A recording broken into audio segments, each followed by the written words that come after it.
अस्सलाम वालेकुम। जैसा कि आपको मालूम है कि सऊदी गवर्नमेंट ने विज़िट वीज़ा बंद किया हुआ है, जो चाहे फैमिली हो, सिंगल एंट्री हो या मल्टीपल एंट्री एग्ज़िट वीज़ा हो, तो सऊदी गवर्नमेंट ने हज तक इस वीज़े को बंद किया हुआ है। तो अब बहुत से भाई ऐसे हैं जो फिर कमेंट सेक्शन में आके मुझसे पूछते हैं कि इसका हल क्या है? क्या हम विज़िट वीज़ा निकाल सकते हैं या नहीं निकाल सकते हैं? कौन-सा निकाल सकते हैं? या इसके अलावा जिन्होंने पहले से विज़िट वीज़ा निकाला हुआ है, तो उसको हम स्टेम्प करवा सकते हैं या नहीं करवा सकते हैं? या बेस्ट विज़िट वीज़ा कौन-सा है आज के टाइम में, जिस पर हम अपनी फैमिली को भी बुला सकें और हमारा विज़िट वीज़ा भी लग जाए? तो इन तमाम सवालात के मुतल्लिक़ मैं आपको इस वीडियो में वज़ाहत करूँगा। अगर आपको ये वीडियो अच्छी लगे, तो वीडियो को लाइक करना और चैनल को सब्सक्राइब करना ना भूलिए, क्योंकि इसी चैनल पर मैं आपको Saudi related informative videos upload करता रहता हूँ। देखो दोस्तों, हज आने वाली है, जिसकी वजह से सऊदी गवर्नमेंट ने विजिट वीज़े के जितने भी अक़साम है उसको बंद करवा दिया हुआ है, और उसकी सबसे बड़ी मेन वजह हज है।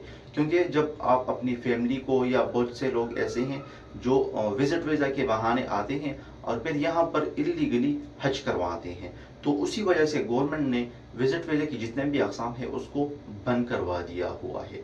तो आपका एक विजिट वीज़ा भी नहीं लगेगा। इसके अलावा एक क्वेश्चन जो मुझसे कमेंट सेक्शन में पूछा जाता है कि हमारा विजिट वीज़ा जो है हमने निकाला हुआ था पहले से, क्या वो अब स्टैम्प होगा या नहीं होगा, कितने टाइम के लिए स्टैम्प होगा?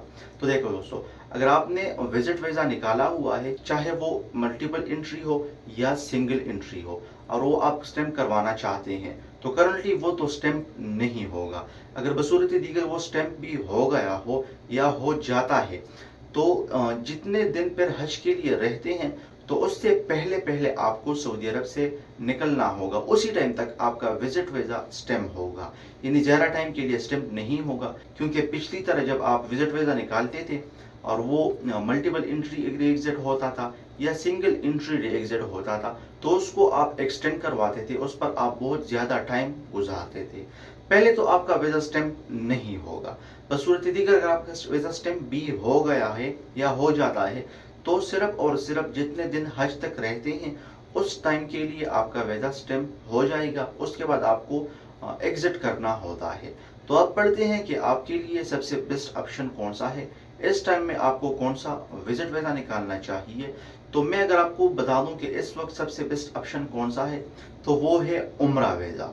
जी दोस्तों, आप अपनी फैमिली के लिए उम्रा वीज़ा निकाल दे, उस पर बुला ले, तो उसमें से ना ताशीरा की झंझट है, ना जवाज़ात जाने की झंझट है, ना किसी मकतब में जाने की झंझट है, ना किसी स्टैंपिंग वगैरह की झंझट है कि जिस तरह आपके विजिट वीज़ा जब आप निकालते हैं तो उसको स्टैम्प करवाने के लिए एम्बेसी भेजते हैं, ताशीरा ऑफिस जाते हैं, तो वो ये सब झंझट उम्रा वीज़ा में नहीं है। आप हज तक काउंट कर ले कि जितना टाइम रहता है उस टाइम तक आपके साथ आपकी फैमिली वगैरह यहाँ पर सऊदी अरब में रह सकती हैं।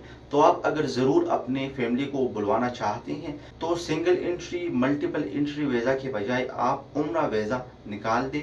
उसके ऊपर ख़र्च भी कम आता है और आपके पास आपकी फैमिली भी आ जाएगी। तो अगर आपके टाइम में आप फैमिली विजिट वीज़ा को लगाना चाहते हैं, तो उससे आप थोड़ा सब्र कर लें, आप ना लगाएं और ना निकालें, क्योंकि ऊपर खर्च भी ज़्यादा आता है और स्टैम्प भी नहीं हो रहा है। बजाय ये कि आप ये विजिट वीज़ा निकालें, तो आप उम्रा वीज़ा निकाल दें, आपका उम्रा वीज़ा भी लग जाएगा, आपकी फैमिली भी आपके पास आ जाएगी। होप आपको ये वीडियो अच्छी लगी होगी। अगर आपको ये वीडियो अच्छी लगी है तो अपने दोस्तों के साथ ज़रूर शेयर कीजिए, ताकि उनको इस बारे में आगाही